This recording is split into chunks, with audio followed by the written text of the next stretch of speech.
দুষ্ট জিনদেরকে বললেন এই মসজিদ নির্মাণ করতে হবে, ভালো জিনদেরকেও বললেন মসজিদ নির্মাণ করতে হবে। যারা ভালো জিন আল্লাহর পয়গম্বরের কথা মতো সওয়াবের আশায় তারা কিন্তু এই মসজিদুল আকসাকে নির্মাণ করা শুরু করে দিয়েছে। তারা সুন্দরভাবে জান্নাতে যাওয়ার আশায়, জান্নাতে যাবে কারা কারা? শুধু মানুষ যাবে জান্নাতে, না জিনও যাবে? তো যারা ভালো জিন, যারা সুলাইমানের উপরে বিশ্বাস করেছে, আল্লাহর উপরে বিশ্বাস করেছে, তারা ইবাদত বন্দেগী করে এবং অর্ডার পাওয়া মাত্রই মসজিদুল আকসাকে নির্মাণ করার জন্য তারা প্রস্তুত হয়ে গেছে। কিন্তু যারা দুষ্ট জিন, খারাপ জিন, তারা কিন্তু ভালো কিছুর জন্য নির্মাণ করা শুরু করে নাই। তারা জান্নাতে যাওয়ার জন্য না, সওয়াবের আশায় না, তারা ওই সুলাইমান পয়গম্বরের ভয়ে ওখানে কাজ করা শুরু করে দিয়েছে। কারণ তিনি হলেন পয়গম্বর, তিনি অনেক কিছু করতে পারতেন।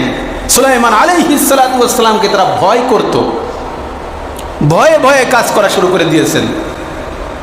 কিন্তু সুলাইমান পয়গম্বর ওই মসজিদুল আকসাকে নির্মাণ করার সময় তার বয়স হয়ে গেছে, দুনিয়ার থেকে বিদায় নেওয়ার সময় হয়ে গেছে। এদিকে জিনেরা ওই সমুদ্রের তলদেশ থেকে পাথর উঠায়া মসজিদুল আকসাকে নির্মাণ করে। কি মসজিদ, কি জায়গা, কত দামি! ওই মসজিদুল আকসার প্রত্যেকটা পাথরে সূরা ইয়াসিন লেখা, আর জিনেরা সমুদ্রের তলদেশ থেকে পাথর উঠে সেখানে নির্মাণ করেছে। হযরত সুলাইমান পয়গম্বরের সময় শেষ হয়ে যাইতেছে, দুনিয়ার থেকে বিদায় নেওয়ার সময় হয়ে যাইতেছে। আল্লাহ থেকে অর্ডার চলে আসছে, সুলাইমান তুমি প্রস্তুতি নাও। কিন্তু এখানে তো বাইতুল মুকাদ্দাস মসজিদুল আকসা নির্মাণ করা শেষ হয় নাই। এখন যদি তুমি মারা যাও আর বুঝতে পারে, তাহলে এই দুষ্ট জিনেরা তো আর কাজ করবে না, অর্থাৎ মসজিদুল আকসা তো নির্মাণ করা শেষ হবে না, নির্মাণ কাজ শেষ হবে না, শেষ হবে না। তাহলে কি করতে হবে?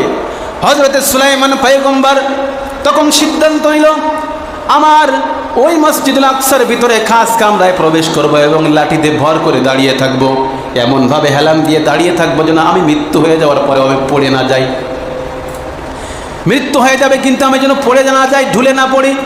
লাঠির উপরে ভর করে এমন একটা স্বচ্ছ জায়গায়, কাছের মতো, যাতে বাহির থেকে দেখা যায় সুলাইমান পয়গম্বর দাঁড়িয়ে আছে, অর্থাৎ তিনি ধ্যানে মগ্ন আছে, ইবাদত বন্দেগীতে মগ্ন আছে, জিনেরা এটা বুঝতে পারে।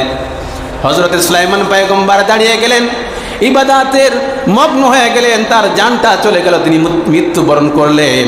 কিন্তু ওভাবেই দাঁড়িয়ে গেলেন, দাঁড়িয়ে রইলেন। জিনেরা দেখতেছে হযরতে পয়গম্বর সুলাইমান আলাইহিস সালাতু ওয়াস সালাম তো ইবাদতে মশগুল হয়ে গেছে, আমরা কাজকর্ম করি, যদি কাজকাম না করে তাহলে আমাদের উপরে আক্রমণ হবে, আমাদের উপরে টর্চারিং হবে। তিনি তো পয়গম্বর, কারণ আমাদের কাজ দিয়েছে এটা। তখন ওই জিনেরা, দুষ্ট জিনেরা, ভালো জিনেরা পরিশ্রম করতেছে, হাড় ভাঙ্গা খাটুনি খেটে ওই বাইতুল মুকাদ্দাসকে নির্মাণ করতেছে।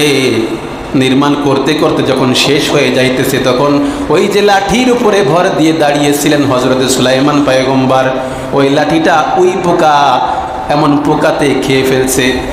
খাওয়া যখন শেষ হয়ে গেছে, হযরত পয়গম্বর সুলাইমান আলাইহিস সালাতু ওয়াস সালাম মাটিতে ঢলে পড়েছে। তখন ওই দুষ্ট জিনেরা টের পেয়েছে হযরতে পয়গম্বর তো অনেক আগেই দুনিয়ার থেকে বিদায় নিয়েছে। তখন তারা বলতেছে, হায় হায়, কি করলাম, এত পরিশ্রম, হাড় ভাঙ্গা পরিশ্রম করলাম কার জন্য? সুলাইমান পয়গম্বর তো অনেক আগে মারা গেছে, অনেক আগে মারা গেছে, আমরা কি করলাম? কিন্তু আল্লাহ পাকের ইশারা যে মসজিদুল আকসা পূর্ণ নির্মাণ সম্পূর্ণ হওয়ার পরে সুলাইমান পয়গম্বরকে ওখানে ঢোলায় দিবেন, এরপরে তার সমাধি হলো।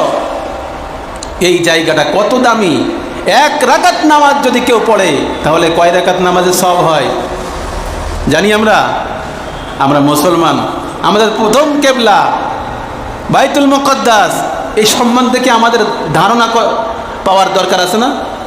ধারণা রাখার দরকার আছে কিনা বলেন? আছে, কিন্তু আমরা জানি না।